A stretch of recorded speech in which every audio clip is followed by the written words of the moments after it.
Maayong adlaw mga bata.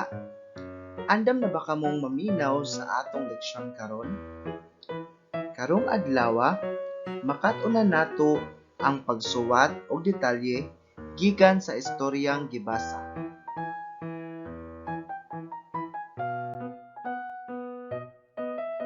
Ang kumpleto nga istorya naglangkob sa tulo ka bahin o elemento. Kini mao ang nahimutangan o setting, karakter or character, dugukan o plot. Baliko nato og basa mga bata. Unsa tong tulo ka bahin sa istorya? Nahimutangan o setting, karakter or character, dugukan o plot. Unsa man kining nahimutangan o setting? Ang nahimutangan o setting naghisgot kon kanus-an nahitabo, diin nga lugar nahitabo ug ang hitsura sa lugar nga nahitaboan sa istorya. Unsa man pod kining karakter? Ang karakter naghisgot sa importanteng tawo o mga tawo sa istorya. Pwede pod kini mga mananap o hayop kung sila ang naglihok sa istorya. Ikatulo mao ang dugukan o plot. Ang dugukan o plot naghisgot sa mga panghitabo o bahin sa istorya. Giapil niini ang mga problema sa mga tawo sa istorya ug ang sulbad sa problema. Karon, magbasa kita og usa ka istorya. Maminaw kitag maayo aron makatubag ta sa mga pangutana. Kini nga istorya giuluhan og ang paglaom ni Sisa. Gisuwat kini ni Lovely Joy A. Ariate ug hinubad ni Maria Liza K. Lamoste. Si Sisa ang kinamagulangan sa siyam nga anak nila Manong Siral ug Manang Jessa. Nagpuyo sila dapit sa bukid sa barangay Limaw nga maoy giuma ni Manong Siral. Ang iyang inahan anaa lamang sa balay ug nagatiman kanila. Lisod ang ilang panginabuhi nga miabot sa puntong gidangat nila ang gutom sa sobrang kaapiki.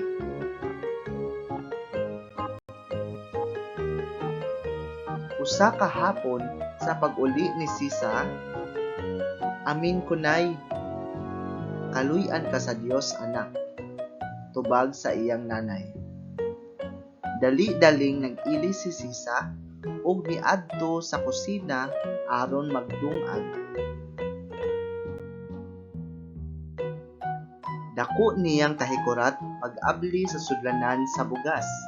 Wala naman di ay kinisulod. Nay, nay, wala naman di ay dungagon nato karon, ingon ni Sisa.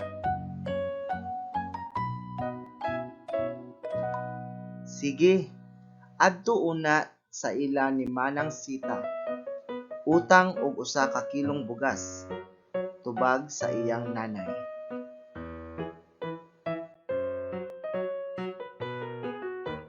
Samtang siya naglakaw padulong sa tindahan, nakita niya ang dakong balay sa iyang magtutudlo nga si Ma'am Becca. Wow! Ninduta gayud kaayo sa balay ni Ma'am. Sigurado kong wala nila maagi ang kagutom. Arang lamia siguro magpuyo sa dakong balay, ingon ni Sisa. Pag-abot niya sa tindahan, mayong hapon Manang Sita, muutang kuno si nanay og usa ka kilong bugas. Na, Sisa, taas na ang inyong listahan, pero mulaom ko nga inikahalin sa inyong kopras karong buwana bayaran ni ninyo. Komedyang tubag ni Manang Sita. Oo, Manang Sita, daghang salamat. Tubag ni Sisa. Samtang naglakaw pauli si Sisa, kalit niyang nakita ang iyang kaeskwela nga si Ken. Nauwaw siya sa gibitbit niyang usa ka kilong bugas. Hala, kauwaw! Itago na ko ang bugas sa ilalom sa akong sinina. Hagawhaw niya sa iyang kaugalingon. Sisa, unsa man ang gitago nimo? Pangutanan ni Ken. Ah, wala. Tubag ni Sisa. Unsay wala? Hinay-hinay na usik ang mga lugas sa bugas. Nakatawang sulti ni Ken. Sa sobrang kauwaw, midagan siya og toda nga naghilak. Pag-abot sa balay, diretso siyang gipangutana sa iyang inahan. Nganong naghangos ug naghilak man ka? Asa naman ang bugas? Wala makatubag si Sisa sa sobrang kaguol. Unsay nahitabo, Sisa? Pangutana sa nanay. Putol-putol nga mitubag si Sisa. Nay, nauwaw ko nga nakit-an ko sa ahong kaeskwela nga may dalang usa ka kilong bugas. Anak, walay problema sa pagdala og usa ka kilong bugas. Bisan inutang pa nato kini, kay bayaran naman nato kana kung may kwarta na kita.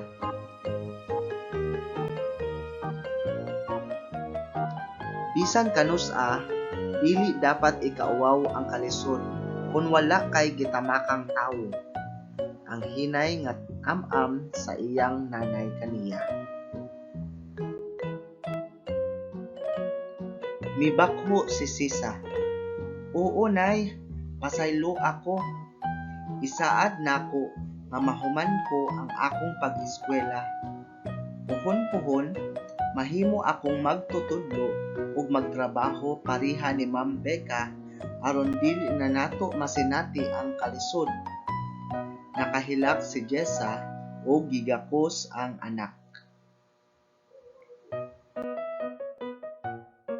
Ug didto na human ang atong istorya. Mga bata, nasabtan ba ninyo ang istorya? Karon, atong tubagon ang mga pangutana. Direksyon. Butangi og saktong tubag ang kada blangko aron matibuok ang detalye sa gibasang istorya.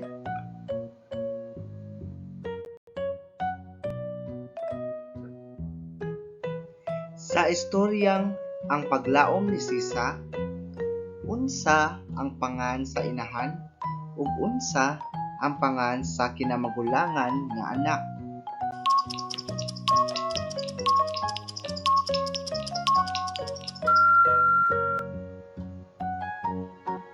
Sakto.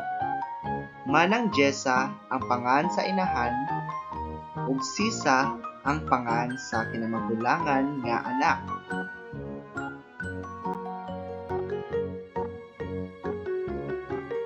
Ang pamilyang nahisgutan sa istorya nagpuyo sa blank.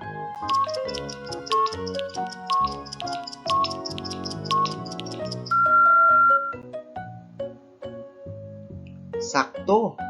Sila nagpuyo sa bukid sa Barangay Limang.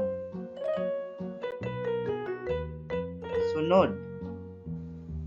Si Sisa gipaadto sa tindahan aron mangutang og lang tungod kay wala na sila'y madungag.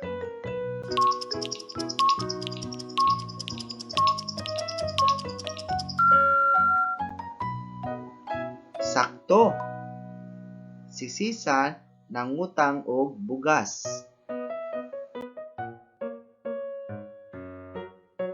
Nauwaw siyang makita sa iyang kaeskwela nga may bitbit siyang bugas, mao nga gitago niya kini sa ilalom sa iyang sinina ug blank.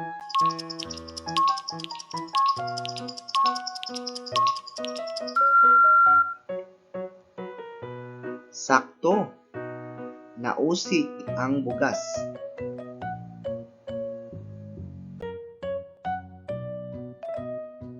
Gitambagan siya sa iyang inahan nga dili angay lang ang magdala og bugas bisan inutang pa kini, hilabi na kun wala kay tawo nga gitamakan.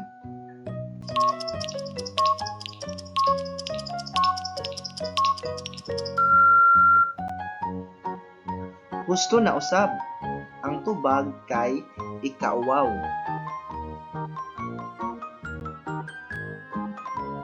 Very good mga bata. Sigurado ko nga natubag ninyo ang tanang pangutana.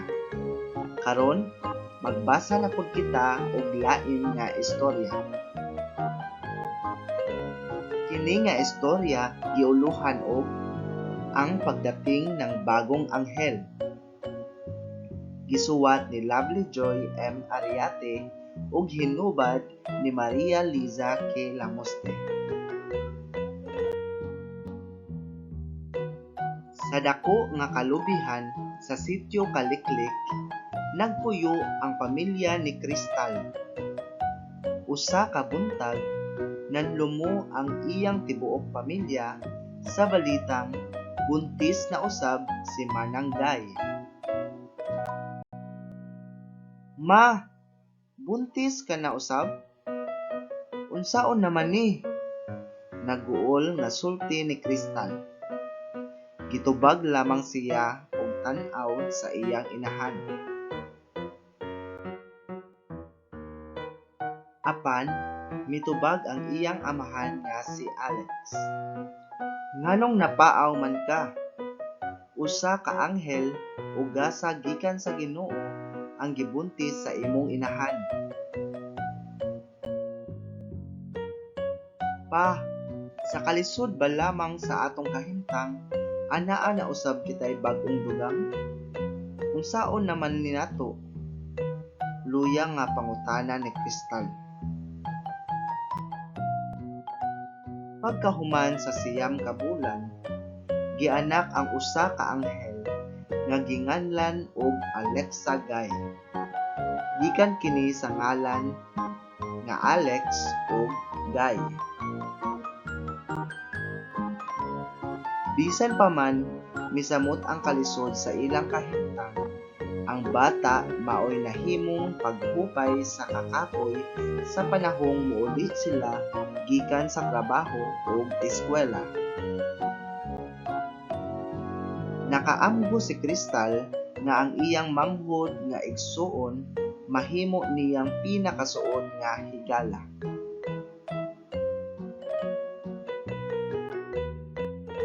Nasabtan ba ninyo pag maayo ang istorya? Karon, atong tubagon ang mga mosunod nga pangutana. Kinsa ang mga karakter sa istorya?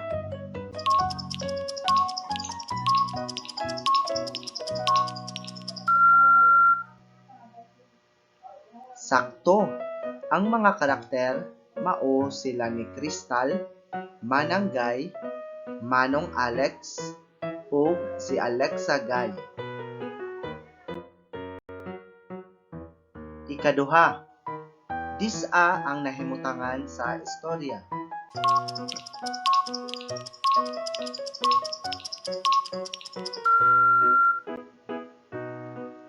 Sakto, ang tubag mao ang Sitio Kaliklik. Ikatulong pangutana. Unsa ang nahimong suliran sa istorya?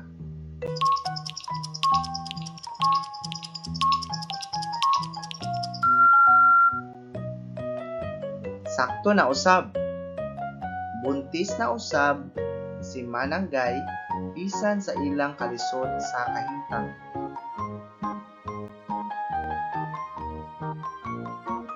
Unsa ang nahimong sulbad sa suliran?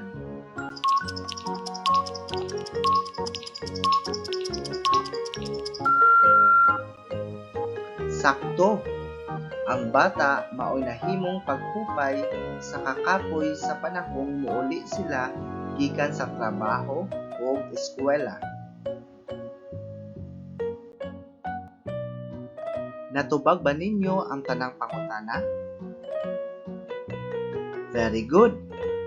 Pero sa dili pa nato tapuson ang atong leksyon karon, ato usa tubagon kini nga pangutana.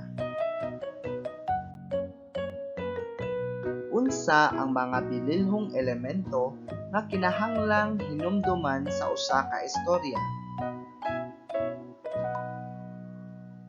Ang tubag mao ang nahimutangan o setting, karakter o character, dubukan o lot.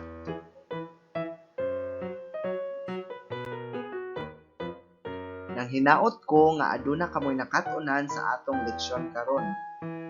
Magkita-kita na pud kita sa atong sunod nga pagkat-on. Bye!